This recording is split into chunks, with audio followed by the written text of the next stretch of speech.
Pessoal, beleza? Esse é o canal Liberdade Sufocada, eu sou o Joel Barreto. Eu venho falar de um assunto que está dando bastante polêmica aí no nosso período eleitoral, da nossa campanha, que é o programa Nome Limpo do Ciro Gomes. O vídeo de hoje vai ser muita treta. Vamos lá. Bom, primeiramente eu quero deixar claro que aqui eu não quero denegrir a imagem de ninguém, nem do Ciro, nem de nenhum candidato. E também não venho dar não tô nem fazendo um daqueles vídeos de dono da verdade, que eu acho que eu sei tudo, não. De maneira alguma, pelo contrário, eu não sou formado em economia, vim dar apenas a minha opinião de cidadão, aquilo que eu acho, aquilo que eu penso, usar minha liberdade de expressão para falar a forma que eu vejo isso tudo. Se você pensa diferente, deixa aqui nos comentários aqui embaixo o que você pensa, se você é formado em economia, o que você acha, sua opinião também, de forma democrática, e tá tudo tranquilo. Bom, primeiramente o que eu quero falar é que eu achei uma super ideia, uma puta sacada do Ciro Gomes, porque é um cara que já tem um tempo na política, umas 3 décadas aí, então é um cara que entende do assunto. Ele pegou o feeling de, poxa, 63 milhões de pessoas no SPC, se eu fizesse a proposta aqui, fizesse a promessa, eu consegui captar aí, digamos, metade dessas pessoas e que comprem essa ideia, eu estou aí pelo menos no segundo turno. Então, são bastante votos, né, e de forma bastante simples. Só que o que acontece? O Ciro colocou essa situação de uma forma muito, como é que eu posso dizer, de uma forma muito simplista, e na verdade não é tão simples assim. E por causa disso, ele foi indagado lá pelo William Bonner no Jornal Nacional, e ele fez uma cartilha, e ele entregou nas mãos do William Bonner, e eu dei uma lida nessa cartilha, dei uma olhada, para me entender como que ele ia fazer isso. Opa, balançou um pouco aqui. Como é que ele ia fazer isso. E entendi, achei a ideia assim muito interessante, porém algumas coisas me preocupam na ideia. E é o seguinte, você vai pegar aí 63 milhões de pessoas que estão preocupadas, que estão endividadas, e você vai fazer uma promessa de campanha para elas, uma promessa muito séria, uma promessa que pode levar ele a ganhar as eleições, uma promessa que as pessoas vão cobrar e vão querer isso aí feito. E quais coisas implicam nisso aí tudo?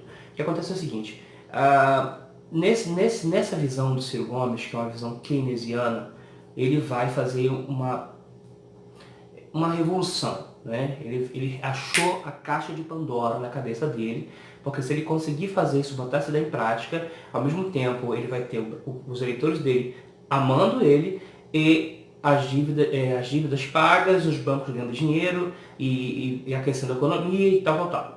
E ele disse que a ideia dele é para que as pessoas sejam protegidas dos bancos. E aí que vem a minha dúvida.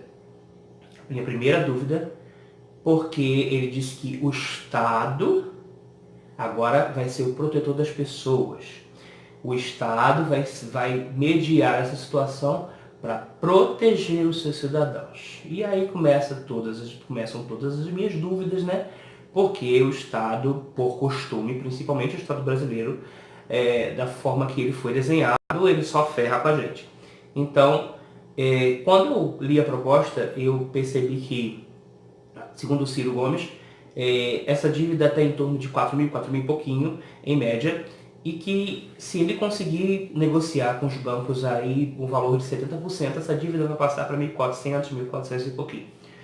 E daí, com essa negociação, o Banco do Brasil e a Caixa Econômica vai entrar aí como mediador da situação, vai comprar essa dívida, e agora essas pessoas não devem mais a bancos privados, a empresas privadas, mas devem ao Estado brasileiro, que vai fazer para eles em suaves parcelinhas e vai devolver a dignidade desse cidadão que está sendo humilhado pelo capitalismo opressor e blá blá blá blá blá blá.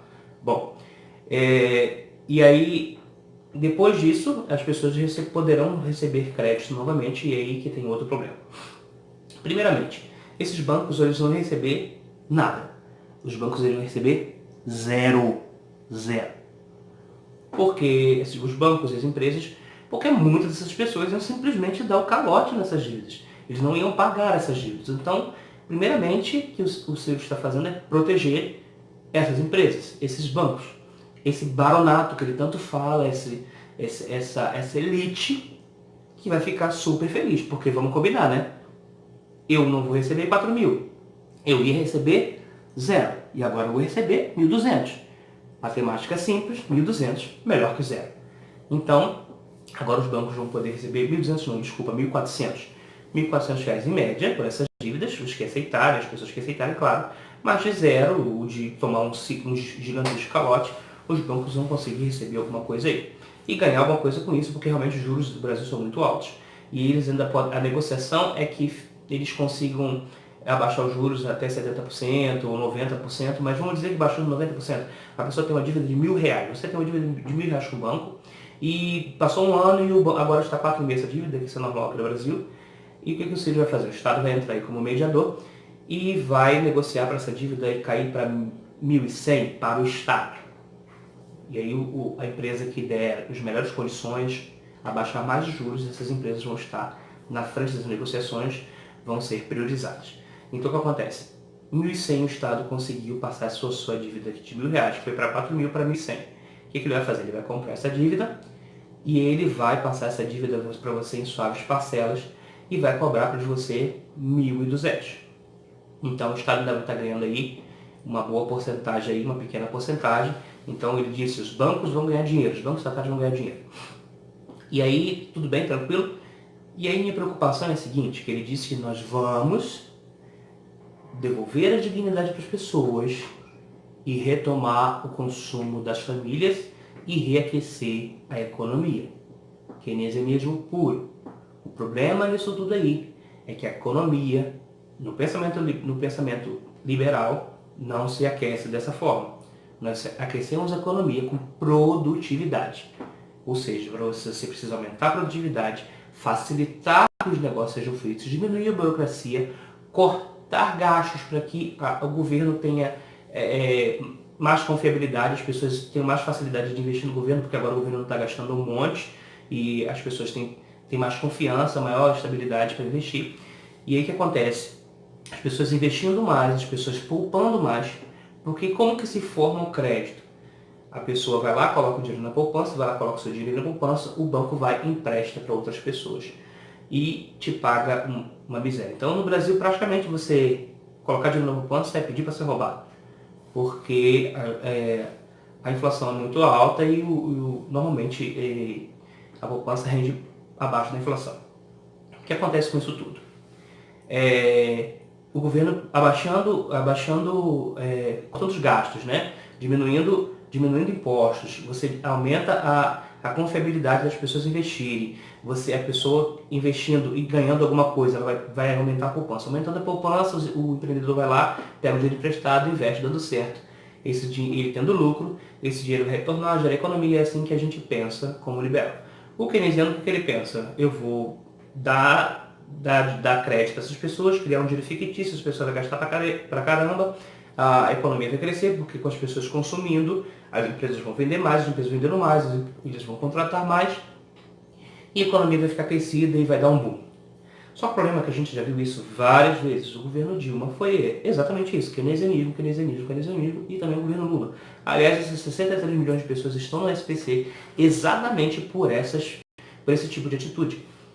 Porque foi dado um crédito fictício que não existia, né? O governo deu um crédito lá na canetada, imprimiu dinheiro, sei lá, como a maioria das vezes ele faz, e as pessoas foram lá comprar a geladeira, comprar o fogão, comprar o carro, compraram tudo que elas queriam, porque elas tinham crédito para comprar, só que elas não ganhavam para isso. Como eu falei, a gente aquece a economia com produtividade. Ou seja, o que é dinheiro? Dinheiro é força de trabalho, é produtividade. Dinheiro nada mais é que um comprovante de que você fez alguma coisa. Quando você vai lá e trabalha, o seu patrão te dá o seu contra-cheque e ali, vamos dizer, que o seu salário seja R$ 1.000. Esse cara fez um serviço para mim que custa R$ 1.000. Então, na verdade, dinheiro é tempo, trabalho, empregado. E dinheiro é o seu tempo, seu trabalho, sua força de trabalho empregado. Ou seja, a produtividade. Isso é dinheiro. Quando o governo cria um dinheiro fictício, isso não adianta. Por quê? Se eu ganho R$ 1.000 e eu tenho essa dívida lá de 4.000, o governo conseguiu abaixar ela, eu não ia pagar nada, agora eu vou pagar 1.200 só de parcela. Só que eu ganho 1.000. E eu já estava me lixando para essa dívida e estou gastando meus R$ 1.000 com comida, pagando minhas contas. Tá, eu não ganho mais que isso. Então esse é o meu gasto, não vai aumentar meu gasto. O governo pensa em aumentar meu gasto me dando mais crédito, só que eu já estou devendo. Eu estou devendo agora ao governo R$ 1.400, R$ 1.200. E agora eu vou abrir mais crédito, vou dever mais. Mas eu continuo ganhando 1.000. Então, como que fica essa conta? A ideia deles é a seguinte, que esse dinheiro vai girar e, como eu falei, as famílias vão comprar, as empresas vão contratar, o salário vai aumentar. Só que o problema é que quando esse dinheiro volta para cá, para a mão do indivíduo, ele tem que pagar as contas dele ainda. E agora, esse dinheiro, na verdade, vale menos. Porque quando o governo cria moeda, a moeda desvaloriza, os juros aumentam, fica mais difícil você conseguir crédito. Vou dar um exemplo simples. Você tem R$ 1, esse R$ 1 é o único R$ 1 do mundo. Ele vale aqui R$ 1. E ele compra esse copo d'água. Amanhã, alguém vai lá e cria mais R$ 1. Ou seja, esse R$ 1 agora vai ser dividido por 2. Ele vai continuar valendo R$ 1, mas ele não compra mais Você não vai precisar mais só de R$ 1 para comprar um copo d'água. Já que você teve que dividir por 2, você vai precisar de R$ 2 para comprar um copo d'água. Isso é mais ou menos a inflação explicada de forma simples. E aí que está o problema. Quando esse dinheiro voltar, a dívida continua lá. E o cara vai ter que pagar. Alguém vai ter que pagar essa dívida. E não foi inserido dinheiro na economia. O cara ganhava R$ 1.000, continuou ganhando R$ 1.000. O dinheiro gerou uma falsa sensação de prosperidade. As pessoas compraram, as pessoas confiaram, as empresas contrataram, mas o dinheiro realmente que está na economia, a força de trabalho que foi empregado, são R$ 1.000. Quando voltar, são esses mesmos 1.000. A pessoa agora tem a dívida com o banco, que ela fez primeiro, e foi financiada pelo Ciro Gomes, e ela tem a nova dívida dela do crédito. Então o que vai acontecer? Novos endividados. Novamente pessoas no SPC. E agora, sem Ciro Gomes para ajudar, porque segundo ele, segundo o programa e a cartilha dele, as pessoas que vão ser beneficiadas são apenas as pessoas que adquiriram suas dívidas até, se eu não me engano, 20 de julho de 2018. Então, daqui para frente, quem fizer dívida está lascado. Então, é isso. Esse aí que é a questão toda. E aí que fica a minha preocupação. Porque exatamente foi o que Lula e foi o que Dilma fez e que nos colocou nesse buraco. E eu me preocupo. E a minha preocupação é a seguinte. Será que nós vamos voltar a tudo de novo? Será que são as mesmas coisas? Fiquei preocupado. E aí tem um outro problema do programa do Ciro Gomes que eu achei assim fantástico. Que eles vão fazer um sistema de... Peraí que eu vou ver aqui o nome certinho. Aval solidário. Que vai ser 5 pessoas, um número de 5 pessoas com aquela mesma dívida. Se alguém, ou seja, dessas 5, se uma der o calote, é dividido para as outras pessoas para pagarem. Ou seja, novamente está protegendo o banco. É para o banco não levar o calote. Então o que acontece? Não está protegendo a pessoa, porque eu, se estou pagando corretamente, vou ter que pagar a dívida do caloteiro. Ou seja, vou ser punido por estar agindo corretamente, por estar fazendo o meu papel. Dá emprego, porque na verdade o governo não dá emprego para ninguém. O governo não produz nada. Quem produz é o cidadão, é o empreendedor, é o indivíduo. E essa pessoa que tem que ser valorizada. E aí você dando facilidade dessa pessoa empreender, essa pessoa vai pegar o dinheiro emprestado, e aí sim o crédito, porque quando você tem facilidade de fazer negócio, as pessoas ganhando mais, as pessoas poupam mais, as pessoas poupando mais, o crédito fica mais barato, o cara vai lá, pega o dinheiro, tem uma ideia, coloca a sua ideia em prática, a ideia dando certo, ele vai gerar emprego, ele vai gerar renda e vai gerar produtividade. E é isso que vai fazer um país rico. Se keynesianismo desse certo em algum lugar do mundo, a gente já tinha passado vários países, o Brasil seria o país mais rico do mundo. Essa ideia nada mais é do que a mesma ideia do Lula e da Dilma. Ou seja, nós temos aí países aí que estão andando na contramão disso tudo aí, como a Nova Zelândia, como a Estônia, que daqui a pouco vai ser um lugar assim muito bom de você empreender, porque é um país que está indo contrário, está se reconstruindo. Hoje na Estônia, para você abrir uma empresa, você leva 18 minutos e é tudo online, tudo informatizado.